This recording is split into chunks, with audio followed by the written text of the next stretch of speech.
ओम नमो भगवती वासुदेवाय। जय श्री हरि विष्णु। स्वागत है आपका हमारे चैनल पर। आज के इस वीडियो में आप सुनेंगे वैशाख मास के महात्म के 22वें अध्याय की कथा। इसके अलावा हमारे चैनल पर आपको सभी प्रकार की व्रत कथाएं सुनने को मिलेंगी, सभी प्रकार के महात्म सुनने को मिलेंगे। तो सभी व्रत कथाएं और महात्म सुनने के लिए और हमसे जुड़े रहने के लिए हमारे चैनल को सब्सक्राइब करके बेल आइकन पर प्रेस करना है और आज की वीडियो अच्छी लगी तो लाइक करना है और शेयर करना है। तो चलिए अब सुनते हैं वैशाख मास के महात्म के 22वें अध्याय की कथा। 22वें अध्याय में धर्म वर्ण द्वारा कली धर्म निरूपण एवं पितृश्वरों का नरक से उद्धार का वर्णन किया गया है। राजा मैथिल बोले, इस वैशाख की कौन कौन सी तिथियां अधिक पुण्यकारक हैं और उन तिथियों में क्या क्या दान विशेष रूप से उत्तम है और संसार में इन्हें किसने विख्यात किया, यह सविस्तार मुझे बताइए।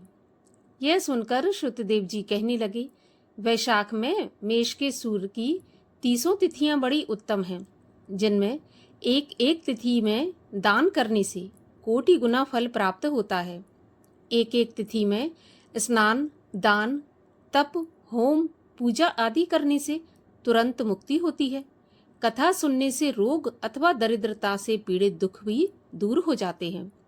जो इन तिथियों को व्यर्थ व्यतीत करता है वह गौघाती, कृतघ्न, पितृघाती और आत्मघाती होता है। दरिद्री, धनवान, लंगड़ा, अंधा, नपुंसक, विधवा स्त्री, बालक, वृद्ध, युवा आदि सबको ये वैशाख के धर्म सुखपूर्वक साधन के योग्य हैं। जैसे दही के मथने से माखन अलग होता है, वैसे ही वैशाख की तिथि को निकालकर वर्णन करता हूँ। चैत्र के महीने में जब मेष की संक्रांति हो, उसी समय पापों के नाश करने वाली अमावस्या कोटि गया करने का फल देती है। यह एक पितृश्वरों के संबंध की पुरानी कहानी चली आ रही है। यह कथा नर्क और पितृश्वरों की है। उस समय पृथ्वी पर सावर्णिक मनवंतर का राज्य था। 30वें कलयुग के अंत में जब संपूर्ण धर्म नष्ट हो गए, तब उस समय अनर्त देश में धर्म वर्ण नाम का कोई ब्राह्मण हुआ। उसने घोर कलयुग के प्रथम पाद में मनुष्यों को पापों से युक्त और अपने अपने वर्ण धर्मों से हीन देखा। तब एक दिन वह मुनि महात्माओं के सत्र यज्ञ के दर्शन के निमित्त पुष्कर क्षेत्र में गया। वहां ऋषि मुनि धर्मशास्त्र की कथा कर रहे थे। उनमें कोई घृतव्रत कलयुग की प्रशंसा कर रहे थे। सतयुग में जो वर्ष भर में माधव भगवान प्रसन्न होते हैं, वे त्रेता में 1 मास में और द्वापर में 1 ही पक्ष में प्रसन्न हो जाते हैं। उससे 10 गुना पुण्य कलयुग में विष्णु भगवान का ध्यान करने से ही होता है। कलयुग में थोड़ा पुण्य भी करोड़ गुना होता है। जो कुछ भी ना कर सके उसे केवल एक हरि नाम उच्चारण करना ही उचित है। जो अकाल में अन्नदान करे वह वैकुंठ जाता है। जब यह प्रसंग हो रहा था, तभी नारद मुनि आए और एक हाथ से शिशन और एक हाथ से जिभ्या पकड़कर खूब हंसने लगे और उन्मत्त की तरह नाचने लगे। तब सभा के लोग बोले, नारद, कहो क्या बात है? तब नाचते हुए नारद जी ने कहा, जो भावित आत्माओं ने कहा है उससे हम सिद्ध हो गए हैं। निसंदेह यह कलयुग बड़ा पुण्य रूप आया है, ये सत्य है। केशव भगवान क्लेश नाश करने वाले स्मरण मात्र से ही प्रसन्न होते हैं। तथापि शिश्न और जिह्वा इन दोनों का निग्रह करना बड़ा कठिन है। जिसके वश में ये दोनों हैं, वही जनार्दन तुल्य है।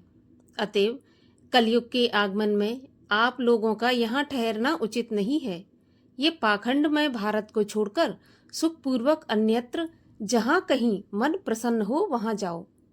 ये सुन व्रतधारी मुनि यज्ञ समाप्त कर वहां से शीघ्र ही चले गए और धर्म वर्ण भी पृथ्वी छोड़ने का विचार कर ब्रह्मचर्य व्रत धारण करके दंड कमंडल ले, जटा और छाल के वस्त्र पहन साधु की भांति कलयुग के अनाचारों को देखने गए। वहां जाकर क्या देखते हैं कि सभी मनुष्य घोर पापों में मग्न हैं। ब्राह्मण, शूद्र और सन्यासी पाखंडी हो गए हैं। पत्नी और पति में, गुरु शिष्य में, सेवक स्वामी में, पिता पुत्र में परस्पर विरोध रहता है। एक दूसरे को मारने में तत्पर रहते हैं। ब्राह्मण शूद्रवत हो गए, गौ बकरी के समान हो गई, वेद कहानी मात्र हो गए हैं, वेद कर्म साधारण कर्म हो गए हैं। देवताओं की जगह भूत प्रेत आदि द्वारा शीघ्र फल प्राप्ति की इच्छा से लोग इनको पूजते हैं। सब कुकर्मरत हैं, झूठी गवाही देते हैं, मन में कपट भरे हैं। कलयुग में एक बात विशेष है कि सब लोग एक स्वर में हो पाखंडवाद से राजभवन में प्रतिष्ठा पाते हैं। राजा नृत्य गीत कला के प्रेमी हैं। अधम और नीच पूज्य हो गए हैं। उत्तम लोग अधम हो गए। वेद पाठी ब्राह्मण दरिद्री हो गए। भगवत भक्ति खत्म हो गई। चारों ओर पाखंड छा गया है। शूद्र धर्म का उपदेश करते हैं, जटाधारी ही तपस्वी हैं। सब अल्पायु, दयाहीन और शठ हो गए हैं। सभी धर्म उपदेशक हैं, पर निंदा करके अपनी ही पूजा चाहते हैं। अपने मालिक का घर जल जाने पर उसकी निंदा करते हैं। भ्राता भगिनी से, पिता पुत्री से, सब लोग शूद्राओं और वैश्याओं से संगम करते हैं। साधु संत और पंडितों का अपमान होता है। दुष्ट पापियों का सत्कार होता है। साधुओं के गुणों को दोषमय देखते हैं, पापियों के दोषों को गुणमय देखकर बड़ाई करते हैं। कलयुग में सब के सब दोष ही ग्रहण करते हैं। जैसे स्तनों में लगी जोंक रक्त ही पीती है। सब औषधि सत्वहीन हो गई हैं। ऋतुओं में विपरीतता आ गई है। राज्य में दुर्भिक्ष पड़ते हैं। कन्या के गर्भ रह जाता है। नट और नर्तकियों में अनुराग करते हैं। वेदांताचारी आचार आदि से भ्रष्ट हो गए हैं। श्राद्ध आदि और वेदोक्त कर्म त्याग दिए हैं। श्रृंगार आदि में लिप्त हैं। न शास्त्र चर्चा है, न योग की दीक्षा है, न लेश मात्र कोई विचार है, न तीर्थ यात्रा है, न दान धर्म है। ऐसे कलयुगी मनुष्यों की विचित्र दशा देखकर धर्मवर्ण बहुत भयभीत और शंकित होकर वंश को पाप से क्षीण होता देख दीपांतर में जाकर लोकों में विचरता हुआ पितृलोक को गया।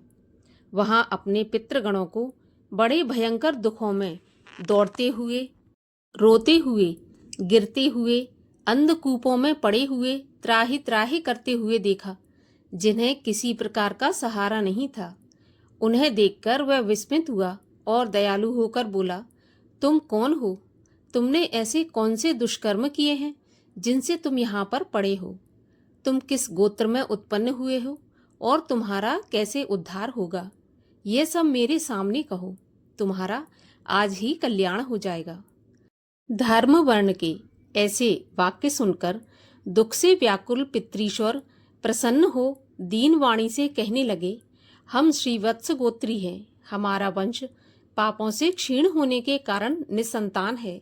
हमारे लिए पिंड देने तथा श्राद्ध आदि करने वाली कोई भी संतान न होने से हम दुखी हैं और इस घोर अंधकूप में पड़े हुए हैं। हमारे कुल में एक धर्मवर्ण नाम का पुत्र ही बड़ा यशस्वी है। वह सब कुछ छोड़कर अकेला ही विचरता है। उसने गृहस्थ आश्रम धारण नहीं किया। वही हमारी एक दूर्वा का तंतु रूप है, जिसे पकड़कर हम लोग लटक रहे हैं। उसे भी नित्य चूहे काट रहे हैं। वही एक जड़ बची है। अतः धर्मवर्ण की आयु क्षीण होने पर, अर्थात दूर्वा के शेष भाग को चूहा के भक्षण कर लेने पर हम इस अंधता मिश्र दुर्गम कूप में गिर पड़ेंगे। इससे हे तात, तुम पृथ्वी पर जाकर धर्मवर्ण को समझाकर कहना कि तेरे पितृश्वर तेरे गृहस्थ धर्म के विमुख होने के दुख से पीड़ित हैं। केवल तेरे सहारे ही लटके हुए हैं। वह भी तंतुहीन है। इसी से चूहा उसकी जड़ को भी काट रहा है। अर्थात तू अकेला ही हमारी यह वंश रूपी दूर्वा है, जिसकी जड़ को भी काल रूपी चूहा भक्षण कर रहा है। हमारा वंश क्षीण हो गया है। इस प्रकार दूब के 3 भाग तो नष्ट हो गए हैं। केवल तू ही पृथ्वी पर बचा है। जो एक ही भाग शेष है, उसको भी प्रतिदिन चूहा रूपी काल भक्षण कर रहा है। अर्थात दिन प्रतिदिन तेरी आयु क्षीण हो रही है।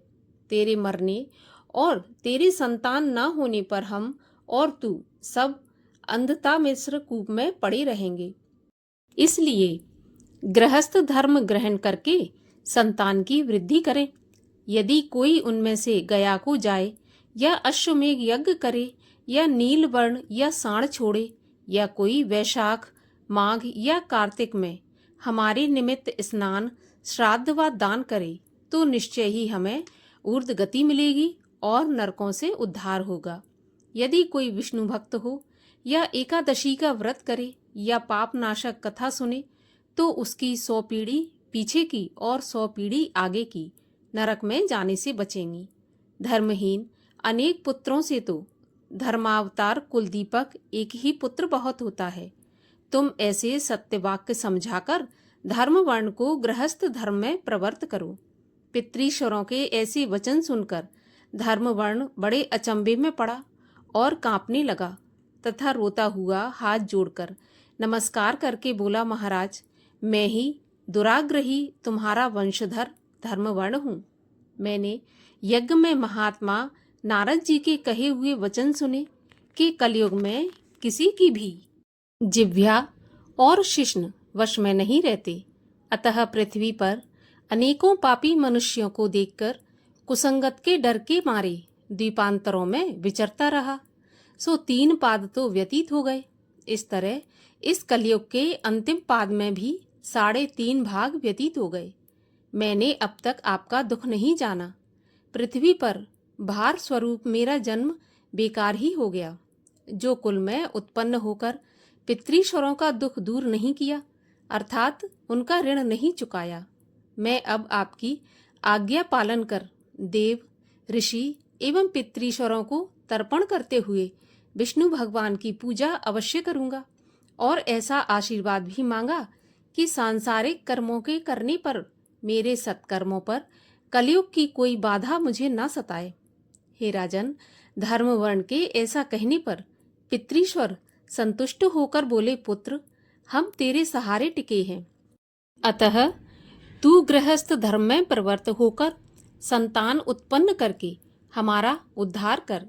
जिसके घर में तुलसी वृक्ष, शालिग्राम की पूजा, महाभारत आदि ग्रंथ हैं, जहाँ हरि कथा, सत्संग, हरि कीर्तन, भगवान की प्रसादी का अन्न आदि होते हैं, वैशाख और माघ स्नान होते हैं, कार्तिक में दीपक जोड़ते हैं, घर में गौ सेवा आदि हो, जहाँ नित्य शुभ कर्म होते रहते हैं, वहाँ कलयुग बाधा नहीं पहुँचाता। हे पुत्र, इसलिए तू पाप आत्मा युग की चिंता मत कर, शीघ्र घर जा और इस माधव मास में सबके उपकार के लिए मेष की संक्रांति की इन 30 उत्तम तिथियों में किया गया पुण्य कोटि फलदायक है। अतः वैशाख की एक एक तिथि बहुत उत्तम है। चैत्र की अमावस्या साक्षात मुक्तिदाता है, जो पितृगण और देवताओं को बहुत प्यारी तथा मुक्ति की दाता है।